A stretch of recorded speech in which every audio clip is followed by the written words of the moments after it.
The 7th Devolution Conference came to an end in Makueni County yesterday. But something very interesting took place. President Uhuru Kenyatta normally opens the conference.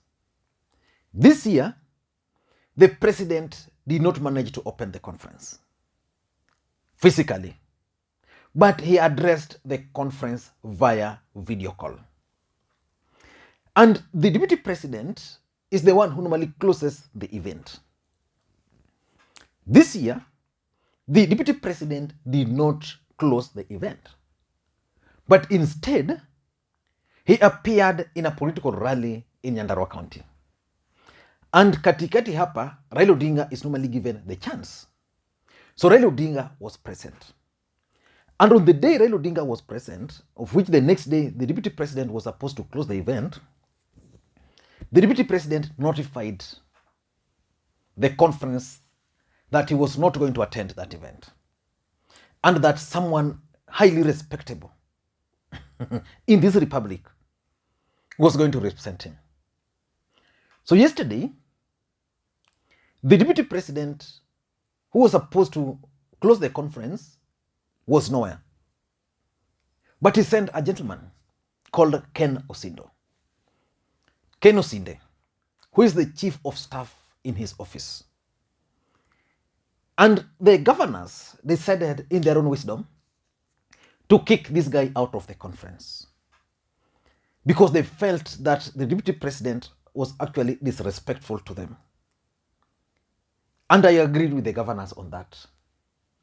Because if the deputy president was committed and didn't see the need of attending this event, he would have informed them earlier. So probably they would have organized even with Kalonzo, or even maybe Mudavadi, or even someone else to close the conference.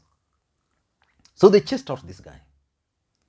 And then they opted for Eugene Wamalwa to close the event. But that's not the story. Why do you think the deputy president refused to attend or to close the devolution conference? Why? Because the devolution conference is actually bringing the entire country together. I remember the last devolution conference was held in which county? And the deputy president went there. He delivered a very powerful speech. Why did he decide not to attend this particular one? And just like I say, in politics, nothing happens out of mere coincidence. The deputy president had a strong reason or a clear objective which he wanted to achieve by not closing this particular event. So I want us to look at all this. But before we do that, if you're watching this channel for the first time, I want you to take a second or two, click the subscribe button so that next time we produce a video like this, YouTube will automatically notify you. And to the subscribers, I want to continue. Thank you guys for the support. It's actually coming from deep down my heart. So just know that I really appreciate your support. So the subscribers, you know, I'm getting confused because of that feeling of appreciating you guys. But if you're watching it for the first time, please click the subscribe button. Now let us get back to the main issue. And by the way, don't forget to give this video a thumbs up. Why do you think the deputy president decided not to attend this event? Because if you look at the deputy president, the way he's operated this year, he's just been campaigning. He has really done nothing much in terms of official duties. So this was a good opportunity for the deputy president to explain to the country everything. The media was there. The entire country, because even my county Kisumu was represented there. The entire country was in Makueni. But he decided not to attend. Why do you think he decided not to use the opportunity like he used last time to address several other issues? Number one, why he didn't attend is that the deputy president feels very strongly that the governors in this country are supporting Raila Odinga. and is not happy with the fact that majority of governors in Kenya are supporting Raila Odinga for the presidency in 2022. If you go to a region like, for example, Mount Kenya region, today almost all governors in that region are supporting Raila Odinga. So the fact is, the deputy president going to that event would have meant going into a territory where he was going to be disadvantaged. And if you followed that devolution conference, you should have noted that majority of governors who are allied to the deputy president, Dr. William Ruto, decided not to attend this event. So the event was primarily attended by those who support President Uhuru Kenyatta and Raila Odinga. But I don't understand why the deputy president would bring politics into this. Because if anything, it's the one who created all the enmity between him and the governors. The governors actually started by supporting the deputy president. Then the deputy president started going for the MPs because he felt members of parliament were closer to the people. Then Raila Odinga then reached out to most of the governors. So the fact that most governors are supporting Raila Odinga is why the deputy president decided not to attend this event, and even instructed the governors who are loyal to him, like majority from Rift Valley, not to attend this meeting. That's number one. Number two, I think the deputy president is also sending a clear message to the country that his focus now is on 2022. Otherwise, what would you explain? How would you explain the fact that the deputy president decided not to attend an event in Makueni where the entire country was? He had the opportunity to explain to Kenyans, even if he had issues with the governors, he had the opportunity to explain to them, but opted to create an event in Nyandarua and attend. In an ordinary circumstance, if the deputy president were to miss, then probably he would have even missed the Nyandarua event. So people would have not known where the deputy president was. But here, the man was in Nyandarua addressing a rally while he was supposed to be in Makueni. So basically, he's telling Kenyans or the governors that my focus is now not about those devolution conferences. My focus is about 2022 politics. And that message actually reached home. Number three, I also strongly believe that the deputy president didn't want the Raila Odinga event in Nyeri to dominate the airwaves, especially in terms of the Mount Kenya politics. Because we are going to have two events. We are going to have the devolution event in Makueni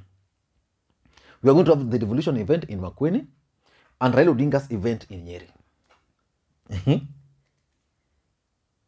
Probably, if you are only going to have those two events and the deputy president is in Makueni, the country was going to focus on the devolution event and in Raila Odinga's event in Nyeri. And since the deputy president wanted to follow very closely the events in Nyeri, it means he was not going to prepare so well for the devolution conference. So the best thing, the best thing is make sure you don't attend the event. And it's that simple. Otherwise, in my view, he wanted to create a situation where the country was going to discuss why he missed that event and not to focus on Raila Odinga's event. Basically, probably his media team advised him that if you attended that event, it's going to be the norm because you normally close the event. So it was not going to be news. But if you miss, it's going to be news and Kenyans are going to discuss it. And if Raila Odinga was allowed to go to Nyeri alone and without you creating another event in Nyandarua, then Raila Odinga was also going to be the focus of the people of the larger Mount Kenya region. So assuming Raila Odinga was in Ruto was in Makueni and Raila still in Nyeri, the crowd which was in Nyandarua, probably half of them would have followed the event in Nyeri compared to the majority, to the few who would have followed the event in Makueni. So he really didn't want to create that gap. And number four, in my view, why he missed, it was a revenge. William Ruto is considered in this country as one of the most vengeful individuals we have in the country. Last week, or was it last week by one, there was an IBEC meeting which the Deputy President convened at his residence. Then he invited government officials, Cabinet Secretaries, senior government officials, and some governors to that meeting. All Cabinet Secretaries who were supposed to attend that event, all of them, apart from Charles Keteru, who is allied to him, missed the event. And we predicted that on this channel that they were not going to attend anyway. So they did not attend. And now, this particular event, this particular devolution event, some of those cabinet secretaries were going to be present. Some of the governors who missed the event were going to be present. So basically, I want to assume that after that boycott, the Deputy President and his team decided that we are not going to engage in any government business, any official function. We are only going to focus on our 2022 presidential bid. So I think he didn't take lightly the fact that governors, cabinet secretaries allied to the president did not attend a function where he actually summoned them and through the media. And lastly, I think the DP is also sending a message to governors. Yeah? That because you are not working with me, you should not be inviting me to your events. Very simple, very direct message. And I hope the governors took note of the message the Deputy President was sending to them. I don't know whether constitutionally the President is supposed to open this event and the Deputy President is supposed to close. I don't know. But this was going to be the last event for the current governors. Some are serving their second term, which means next year they will not be able to attend any devolution conference. So the Deputy President was sending a message to them that I really don't care about you. Let me hear your thoughts on this. Thank you guys, and please may you have a good day. Bye-bye.